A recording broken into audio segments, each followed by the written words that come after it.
చెప్పండి అన్న, ఎక్కడి నుంచి వచ్చారు? వికారాబాద్ అన్న. మేము ఏంటి అసలు మీ సమస్య ఏంటి అన్న? మేము ఇక జాబ్ నోటిఫికేషన్ విడుదల చేస్తామని చెప్పేసి 2 లక్షల ఉద్యోగాలు ఇస్తామని చెప్పేసి మేము ఓటు వేసినాము, నమ్మినాము. నమ్మిన తర్వాత ఇక్కడికి వచ్చినాక ఎవరైనా సరే మనకు ప్రభుత్వం నమ్మకం ఇచ్చినప్పుడు ఎవరైనా సరే దాన్ని నమ్ముతారు. మార్పు కావాలి, కాంగ్రెస్ రావాలని ఓట్లు వేసినాం. వికారాబాద్ అంటే మీ దగ్గర ముఖ్యమంత్రి కదా. నాది కొడంగల్ కాన్స్టిట్యున్సీ. కొడంగల్ కాన్స్టిట్యున్సీ. మా ఇంట్లో వాళ్ళందరూ ఓటేసిన వాళ్ళము. ఈ రోజు మిమ్మల్ని నమ్మి ఓటేసినాం. ముఖ్యంగా ఏంది, మా ఇంట్లో నేను మా తమ్ముడు వాళ్ళందరూ ఉంటాము. అయ్యా మా కొరకు మా మనల్ని ఓటేసినాం.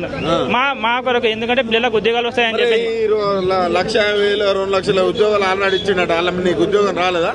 7 లక్షలు ఇచ్చారు. అదే మీరు ఇయ్యలేరు. అవును, ఇగో 1 లక్ష ఉద్యోగాలు 2 లక్షల ఉద్యోగాలు ఇచ్చిన చెప్తున్నారు మీరు. అవును, నిరుద్యోగులు 5 లక్షల మంది ఉన్నాం. అరే మాకన్నా మా అన్న వాళ్ళకి వచ్చినాయి. ఇప్పుడు మాకు కూడా కావాలి కదా. అరే మీకెందుకు రావాలి? ప్రశ్నించేటోడికే నీకెందుకు రాలేదంటే ప్రశ్నించేటోడు ఏడుకోవాలి. మరి ఎవరు ప్రశ్నించొద్దు. అట్లయితే మీరు చెప్పిన దాని ప్రకారం 1 లక్ష 2 లక్షలు వచ్చినాయంటే మాకన్నా ముందు చదివే వాళ్ళకి వచ్చినాయి కదా, వాళ్ళకి వచ్చినాయి. ఇప్పుడు మీరు కూడా ఇస్తామన్నారు కదా. మీరు ఇక్కడికి వచ్చి ధర్నా చేయాల్సిన అవసరం ఏమున్నది? అక్కడ పోయి రేవంత్ రెడ్డినో మీ స్థానిక ఎమ్మెల్యేలో మంత్రులను కలవచ్చు కదా. అదే ధర్నా ఎవరు పట్టించుకుంటారు చెప్పు?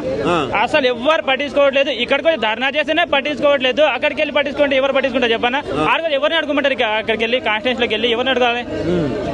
స్థానిక ఎమ్మెల్యే అయితే ఏం చెప్పాలి చెప్పు? సరే, మీ విద్యార్థులు ఏదైతే మీ నిరుద్యోగులు ఈ 18 నెలల పాలన చూసారు, కాంగ్రెస్ పరిపాలన ఎట్లా ఉంది? మళ్ళా అధికారంలో వద్దు నాయనా, వద్దు. ఈ కాంగ్రెస్ పరిపాలన వద్దు, ఏం వద్దు. ఇప్పటి నుంచి ఇంకోసారి ఈ కాంగ్రెస్ కు ఓటు వేస్తే మా చెబుతా మేమే కొట్టుకుంటాం. ఎందుకట్లా? వద్దనా, వద్దు.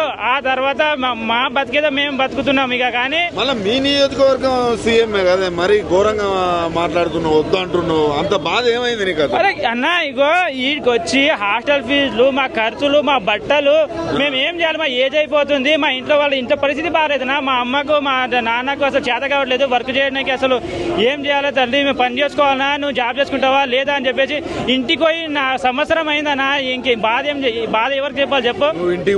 సంవత్సరం అవుతుంది. ఏం చేయాలి చెప్పు? ఎవరికి చెప్పాలి? ఇంటికి పోతే మా చిన్నోళ్ళందరికీ, నాకన్నా చిన్నోళ్ళందరూ ఇక వాళ్ళు ప్రిపేర్ కాలేరు, ఏదో ఒక పని చేసుకొని బతుకుతారు. నేను ఉద్యోగాలు మరి నోటిఫికేషన్ల మీద నమ్ముకొని ఉన్నా. ఇప్పుడు ఏం చేయమంటారు మమ్మల్ని? నువ్వేమో అరే నోటిఫికేషన్లు వేస్తాము, మమ్మల్ని నమ్మండి అని చెప్పినావు.